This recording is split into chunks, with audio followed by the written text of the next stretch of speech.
그러면 그 시정연설은 그렇고 또 이제 그 전날 지금 저희가 역순으로 가고 있는데 수요일 탄핵 종결, 화요일 시정연설, 그리고 월요일 날 또 중요한 정치 일정이 있었죠. 그게 민주당 경선이 첫 시작하는데 문제는 거기가 그야말로 문제가 생겼습니다. 네. 어떤 건지 한번 말씀해 주시죠. 예, 아이오와주가 이제 전통적으로 미국은 그 아이오와주에서 항상 시작을 하고 굉장히 작은 주지만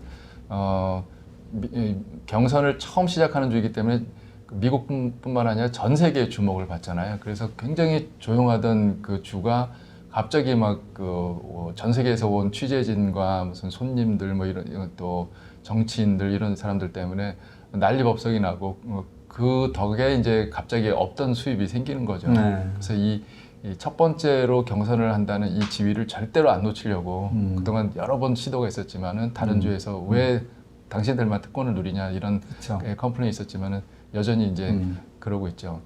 그런데 이제 투표 결과 집계가 뭔가 그 사고가 기술적인 그 문제가 있었고, 그러니까 그거를 집계해서 중앙에 보내는 그 아이오와주의 민주당 그 본부에 보내는 그 기술적으로 그 핸드폰 그 앱을 하나 새로 만들어서 거기서 뭐 쉽게 하려고 했는데 오히려 그게 지금 막 작동을 안 했다는 거죠. 작동 안 해서 예. 뭐 이게 나중에 결국 다시 손으로 다시 재검표를 하고 투표하는 뭐 이런 과정들이 걸리면서 이게 뭐 3일 사실 오늘까지도 최종 집계 거의 일주일이 지나가는데 아직 결과가 안 나오고 있습니다. 그러니까 크게 두 가지 문제인 것 같아요. 하나는 앱 자체가 문제였고, 근데 앱을 그 앱을 쓰기로 한 결정도 처음부터 그 결정이 난 게 아니라 뭐 다른 방법으로 하려다가 막판에 이렇게 결정이 됐다는 거예요. 이 앱을 쓰기로.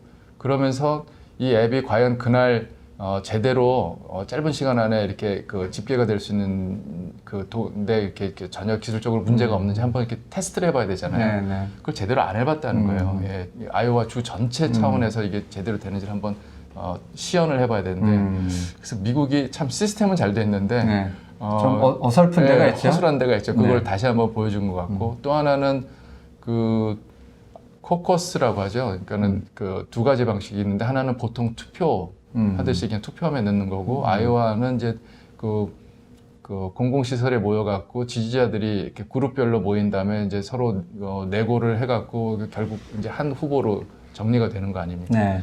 그걸 집계하는데 워크시트 뭔가 이렇게 서류를 제대로 똑바로 작성을 못한 케이스들이 굉장히 많다는 거예요. 그러니까 이건 사람의 실수죠. 네. 그래서 이게 시스템에 진짜 문제가 있다 이런 비판을 많이 받고. 그래서 뭐 특수한 미국 정치 여기 미국이라는 게 아마 시대가 바뀌고 기술이 발달해도 옛날 방식을 고집하는 측면이 있잖아요. 아직도 네. 그 연필을 쓰잖아요. 그래서 이제 그런 게 이제 나타난 게 이번에 아이오와 코커스, 특히 또 코커스가 뭐 옛날 조그만 동네에서 서로 모여가지고 뭐 마을 이장님이 뭐 이렇게 동네 회의 주관하듯이 이런 분위기인데 그 과정에서 지금 이제 각 동네별로 또 더구나 막 미국 뿔뿔이 흩어져 있으니까 그 동네에서 모여서 후보들을 지지하는 후보를 결정을 하고 그걸 상부로 이렇게 쭉쭉 올려서 통계를 내야 되는데 그 과정 전체가 지금 막 혼란에 빠져버린 또 하려고 했던 앱도 안 되고 뭐 그래서 결과적으로는 점수가 일단 누가 후보가 1등을 했는지 그게 가려지지 않아서 그것 자체가 첫 번째 가장 큰 뉴스면서 실제로 결과적으로 민주당 경선 자체가 막 잔치가 하루아침에 그냥 무슨 동네 무슨 그야말로 반장 선거도 못한 것만큼 돼버리는 약간 조롱거리가 됐죠. 네, 트럼프 입장에서는 굉장히 상상하지 못한 선물을 받은 셈이고 저렇게 해가지고 선거를 제대로 치르겠냐 뭐 그렇죠. 이런. 네. 민주당 입장에서는 월요일부터 이제 그 아이오와 코커스에서 누가 1등을 했다. 그래서 이 뉴스를 밀고 가야 되는데 그렇죠. 오히려 영 그 시스템이 작동을 못 해갖고 누가 1등인지 모르게 됐다. 이게 뉴스가 돼버리고 그 다음에 다음날 트럼프가 시정연설을 하면서 진짜 그거를 계속 지켜봐야만 했지 않습니까? 네. 민주당 입장에서는. 그리고 그 다음날은 이제 트럼프가 상원에서 탄핵 무죄 심판을 받았으니까 민주당으로서는 그 상상할 수 있는 최악의 시나리오들이 3일 연장으로 이렇게 이어진 거죠. 그러고 보면 트럼프 대통령이 아직까지는 굉장히 운도 많이 따르는 것 같습니다. 운이 좋은 것 같아요. 아무리 봐도. 예를 들면 이란 사태 같은 경우에도 이란이 과연 어떻게 반응할 것인가가 굉장히 중요했지 않습니까? 트럼프 대통령도 사실은 가슴을 졸였을 텐데 저쪽에서 그래도- 실수를 해갖고 민간 항공기를 격추를 그쵸, 하는 맞습니다. 바람에 뭐 이란이 도대체 어떻게 그 다음에 손쓸 방법이 네, 없었죠. 네, 네. 예, 국제적으로도 비난 여론에 국내에서도 비난 여론을 받았으니까. 그렇죠. 그래서 어쨌든 그 아이오와 경선이 그렇게 좀 불발같이 끝났는데 그렇지만 여전히 이제 민주당 경선이 이제 본격 시작이 됐고 네. 지난주 아이오와에 이어서 지금 이제 이번 주에는 뉴햄프셔 두 번째 네. 이게 연이어 진행이 되면서 계속 앞으로 이제 진행이 되는데 뭐 조금 민주당 그 경선 그 과정 앞으로 이제 과연 누가 사실은 트럼프 대통령의 대항마가 될 것인가 후보가 처음엔 한 20명 이상 난립을 하다가 지금은 한 7, 8명으로 줄어들고 있는데 여전히 혼전 양상이죠. 그래서 어떻게 이 중에 누가 치고 오고 누가 내려갔는지 좀 정리를 해볼 필요가 있을 것 같아요. 왜냐하면 앞으로 이제 탄핵도 이제 전국도 끝났고 본격 대선 국면이 들면 우선은 민주당 후보가 누가 될지 그러고 나서 다음에 이제 민주당 후보와 트럼프 대통령이 누가 과연 또 될지 이걸 이제 따지는 건데 현재 지금 민주당 상황은 좀 어떻습니까?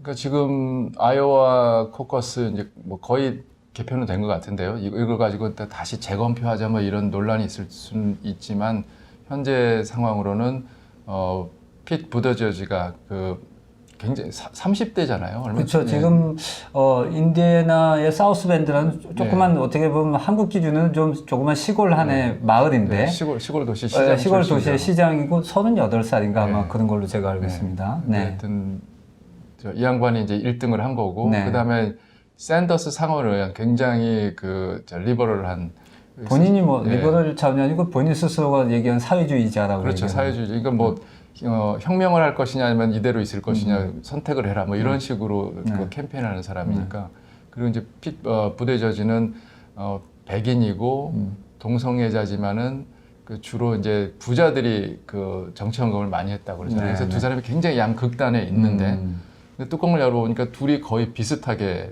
표를 받았어요.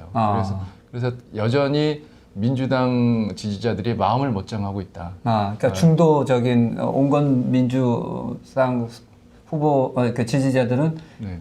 자기들 기준에 좀 너무 양쪽 다 좀 과한 그런 네. 느낌이 있는 거죠. 그러니까 막 표가 이제 흩어져 있는데 예를 들어서 그 샌더스하고 워런은 거의 이제 비슷한 진영에 놓인 것으로 그동안 평가가 됐는데 워런이 좀 그 중간에 계속 표를 잃어서 지지율이 이제 떨어지면서 샌더스 쪽으로 이제 몰리는 상황이에요. 그쪽 쪽은.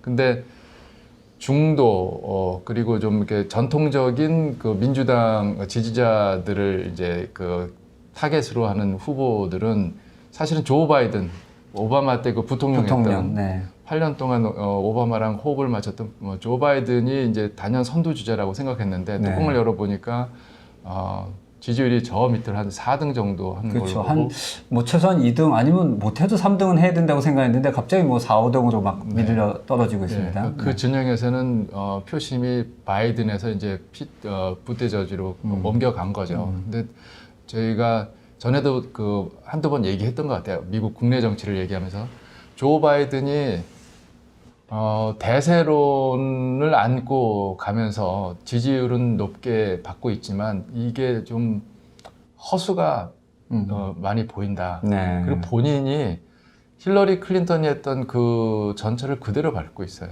그러니까는 힐러리 클린턴도 마찬가지로 트럼프하고 경쟁할 때 그 유권자의 표심을 사로잡고 열광시키는데 초점을 두는 것보다는 트럼프가 잘못했다. 트럼프가 되면 안 된다. 그야말로 네거티브 캠페인을 한 거네요. 그러면 당신은 뭐 할 거냐라는 그 질문을 별로 받지도 않고 그 질문에 대해서 별로 관심이 없었던 거예요. 그러니까 바이든도 마찬가지입니다. 굉장히 안주했고 대세론에. 그리고 본인은 트럼프가 망쳐놓은 미국을 다시 회복시키겠다 정도의 얘기예요. 그리고 보면 알겠지만은 내가 민주당 후보들 중에서 제일 경험도 많고 행정부 경험도 있고 뭐 상원의원 경험도 있고 그래서 나만 믿으면 된다 정도지 저 사람이 꼭 대통령이 됐으면 좋겠다. 그래서 그냥 거의 그 BTS를 바라보는 팬들처럼 그런 팬심이 없는 거죠. 열성 지지자층이 이제 상대적으로 없는 거죠. 근데 민주당 유권자들은 마음 둘 곳을 못 정하고 있는 상황이니까 막상 이제 투표장에 가서 최종 결정을 할 때는 바이든한테 이 마음이 안 간 거죠.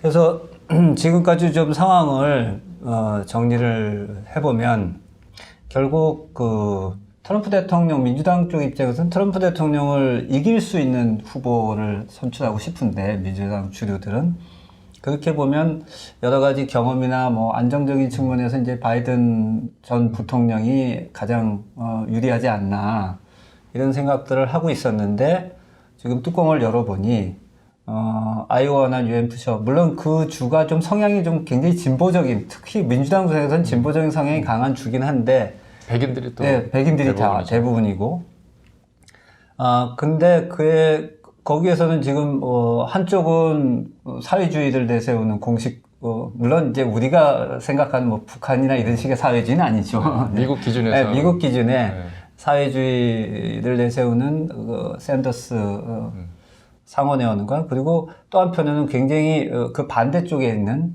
아주 젊고 참신한데 여기 또 한편으로 보면 공개적으로 동성연애고 실제로 그 본인의 그 뭡니까 상대가 이미 남자들끼리 결혼한 분이잖아요. 이 분이 그래서 행정 경험이 굉장히 일천하죠. 그렇죠. 조그만 시골에 있는 조금 도시의 시장이지만 물론 뭐 하버드를 졸업하고 아프가니스탄에 뭐 또 자원에서 군대도 갔다 오고 아주 훌륭한 이력이 있는데 말도 잘하고 하긴 하지만 여전히 좀 미국 주류 사회에서 받아들이기에는 조금 좀 부담스러운 걱정이 되죠. 두 후보가 지금 초반에 치고 나오니까 좀 민주당 내에서도 굉장히 혼란스러워하는 것 같습니다. 지도부가. 그래서 바이든 부통령은 지금 물론 전국적으로는 바이든이 좀 지지 기반이 더 아직도 있다. 특히 흑인 쪽에서는 바이든을 지지하는 그게 있어서 다음에 이제 있을 사우스캐롤라이나나 뭐 멕시코나 다른 지역으로 가면 이제 바이든이 또 이렇게 여전히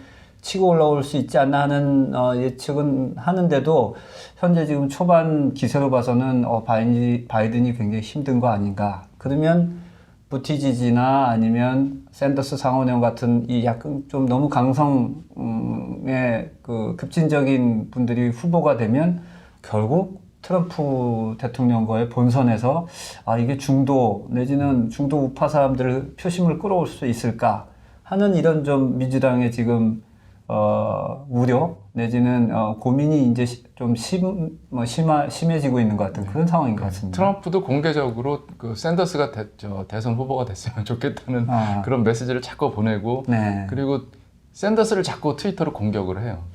그럼 자기가 볼 때는 샌더스가 올라올 것 같다. 그렇죠. 그리고 올라왔으면 좋겠다. 그럼 내가 이길 수 있다. 뭐 이거고 민주당 입장에서는 이대로 상황이 가면은 사실 샌더스도 민주당 입장에서는 바람직한 후보는 아니고 원래 사실 민주당원도 아니었죠. 인디펜던트였잖아요. 그러다가 이제 이번에 트럼프를 공동의 적으로 삼고 이제 민주당 후보로 나선 건데. 그리고 부티저지는 아무리 봐도 좀 불안불안하고 그렇죠. 너무 경력이 아직 어리고 너무 증명이 안 됐고. 근데 조 바이든은 하는 거 보니까는 힐러리 클린턴의 전철을 지금 밟고 있는 것 같고 그래서 제3의 후보를 슬슬 고민하고 있는 것 같아요. 그러니까 물론 조 바이든이 다시 이제 기사회생해서 결국 그 민주당 후보가 되는 게 가장 바람직하겠지만 그게 만약에 영어로 이제 월컵을 하지 않는다면 그래서 지금 그 상황을 지금 가장 즐기고 있는 게 블룸버그 전 뉴욕 시장이죠. 마이클 블룸버그 뭐 억만장자인데 자기가 도저히 원래 정치하려고 생각은 안 했지만 이러다가는 나라가 망하겠다. 뭐 나름 그렇게 생각을 하고 지금 자기 돈을 들여서 지금 엄청나게 광고를 지금 하고 뭐 그러니까 본인은 그 첫 한 서너 개 주 그 경선은 아예 그 쳐다도 안 보고 그렇죠. 뭐 어차피 처음에는 이제 중간에 뛰어든 거기 때문에 거기서 대충 걸러진 다음에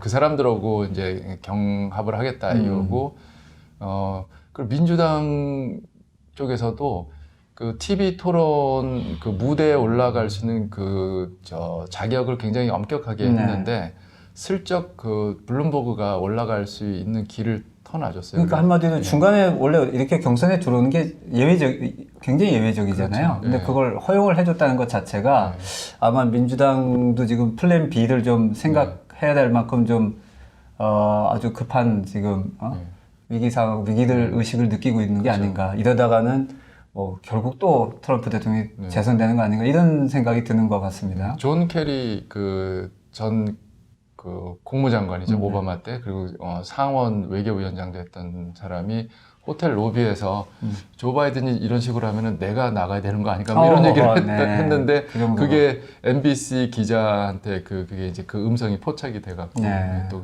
그게 또 언론에서 또 한바탕 좀 시끌시끌했죠. 네. 뭐 지금까지 이제 지난주에 있었던 사건들을 중심으로 알아봤는데 우선 뭐 공화당 트럼프 대통령에 대한 탄핵은 이제 공식적으로 끝났고 이제 민주당 아이오와 경선을 시작으로 본격적인 이제 대선 이제 앞으로는 국면이 펼쳐질 것 같습니다. 근데 지금 초반에 분위기로 봐서는 뭐 트럼프 대통령 탄핵도 제대로 안 되고 민주당 경선도 좀 어수선하고 후보들은 좀 믿업지 못하고 이렇게 보면 지금 현재로서는 여전히 트럼프 대통령 재선이 굉장히 유력시되지 않나 네, 뭐 그렇죠. 그런 전망인 것 같습니다. 네. 물론 뭐 앞으로 시간이 11월까지 많이 남았기 때문에 또 그 사이에 어떤 드라마들이 펼쳐질지 계속 두고 봐야 될 것 같고 이제부터는 아마 민주당 경선이 이제 본격화되니까 그 얘기들을 중심으로 한번 앞으로도 계속 미국 정가의 소식이나 워싱턴 현지 소식을 좀 잘 전해 주시기를 제가 기대하겠습니다. 네, 알겠습니다. 오늘 다시 한번 이렇게 만나 뵙고 직접 이야기 나누게 돼서 너무 좋았고요. 네. 하여튼 앞으로도 우리 김현우 부소장님 또 워싱턴 정가의 소식 잘 전해주시기 바랍니다. 예, 알겠습니다. 네. 감사합니다. 감사합니다. 네. 네, 지금까지 인사이드 워싱턴 트럼프 대통령 최종 탄핵과 관련된 소식을 전해드렸습니다. 다음에 또 뵐 때까지 안녕히 계십시오.